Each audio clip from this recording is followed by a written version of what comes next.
security base, which you talked about for your mission?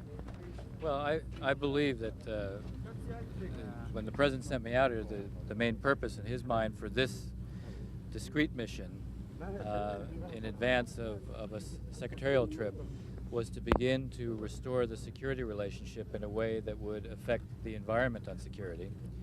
The meetings last night and tonight clearly represent a step in that direction.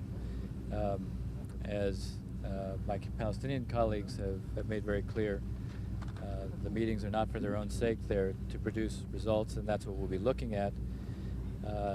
I think that we know very well that building the security underpinning is important for the process, but we also know that there has to be the political dimension in this process. That's what the President and the Secretary of State made clear, that they're determined to help put this process back together. They know the political side will have to be addressed.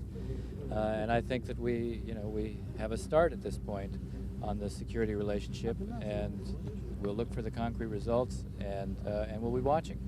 Mr. Ross, do you think the Israeli measures and the closure help security in the area?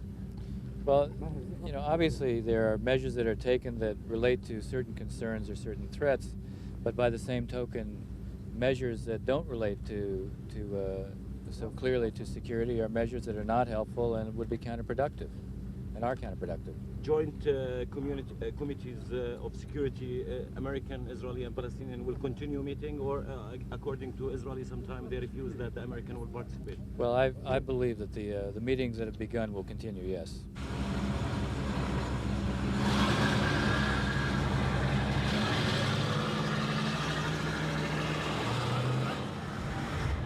I think it's premature to jump to conclusion about Ambassador Ross' visit.